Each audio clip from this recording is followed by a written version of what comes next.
یہ جب آج کی نیو جنریشن کو یہ پڑھایا جائے گا تو یہ غلامی ان سے نکلے گی. انہیں پتا چلے گا کہ ہمیں ڈالر کا ایشو کوئی نہیں ہے. اگر ہم اپنے اندر کی اپنی خودی کو پہچان لیں تو ہم سے زیادہ پاور کسی کے پاس نہیں ہے. لیکن ہمارے اندر وہ غلامی جو ہے وہ ڈال دی گئی اور بتایا گیا کہ تسی تو کچھ نہیں ہے اور نہ تم لوگ کچھ کر سکتے ہو, جو کچھ ہے ہماری ہی مرہون منت ہے. تو بھائی پھر آگے غلامی کیسے ختم ہو؟ ٹھیک ہے جی, پھر تو ہمارے فیصلے ہوں گے وائٹ ہاؤس میں, پھر تو ہمارے فیصلے اقوام متحدہ کرے گی, پھر ہمارے فیصلے جو ہیں وہ وائٹ ہاؤس کے اندر ہوں گے, پھر ہمارے فیصلے تو یورپ کرے گا, IMF کرے گا, پھر ایسے ہی ہوگا. لیکن جب آپ نے اپنی خودی کو پہچان لیا پھر ضرورت ہی نہیں ہے. پھر تاجدار کائنات کے صدقے سے پھر ہمیں محتاجی کسی قسم کی نہیں ہوگی. اور جنہوں نے کیا ہے آپ دیکھ لیں, لیکن ہمارے اندر وہی شعار, وہی معاملہ, وہی ذہن.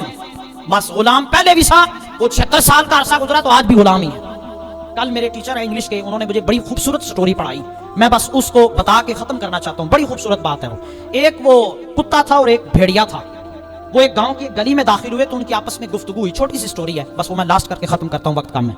دونوں نا گلی میں داخل ہوئے تو کتے نے بھیڑیے سے کہا کہ تو ایسا کر, تو ایک دن کے لیے نا, ایک دن کے لیے ایسا کر کہ میرے مالک کے گھر کی رکھوالی کا.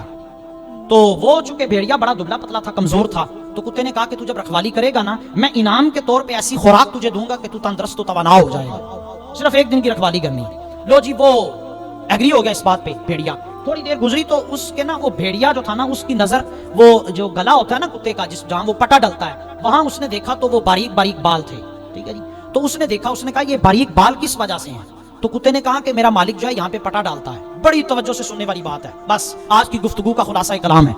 تو اس نے کہا کہ وہ جو پٹا ڈلتا ہے جب میرے گلے کے اندر, پھر وہ زنجیر میرا مالک میرے گلے میں ڈالتا ہے, تو یہ اس کی وجہ سے ہے. اس نے کہا اچھا جی, وہ پھر کیا ہوتا ہے؟ ظاہری بات ہے, بھیڑیے نے کہاں سنا تھا پٹا, کالر اس کو بولتے ہیں انگلش میں, کالر اس کو بھی بولتے ہیں, یہ قمیض کا جو, ویسے تو دوسرا کالر جو ہوتا ہے اس کو کالر بولتے ہیں, یہ تو بہن ہے, لیکن کالر پٹے کو بھی انگلش میں بولتے ہیں. تو اس نے کہا یہ اس کی وجہ سے ایسے ہوا ہے. لو جی, اگلی بس بھیڑیے کی آخری بات سنیں اور بات ختم ہے. بھیڑیے نے کہا جی بہت شکریہ, تھینک یو, میں جا رہا ہوں واپس جنگل کے اندر, مجھے ایسی روٹی کی ضرورت نہیں, مجھے ایسی خوراک کی اور ایسے مال کی ضرورت نہیں جو مجھے غلامی پر ابھار دے, مجھے ایسی خوراک کی کوئی ضرورت نہیں ہے. انہوں نے کہا میرے گلے کے اندر پٹا آ جائے, میرے گلے کے اندر غلامی کی زنجیر آ جائے, اس سے بہتر ہے میں مر جاؤں, مجھے غلامی کی روٹی نہیں چاہیے. سر آج ہمارا دیکھ رہے انداز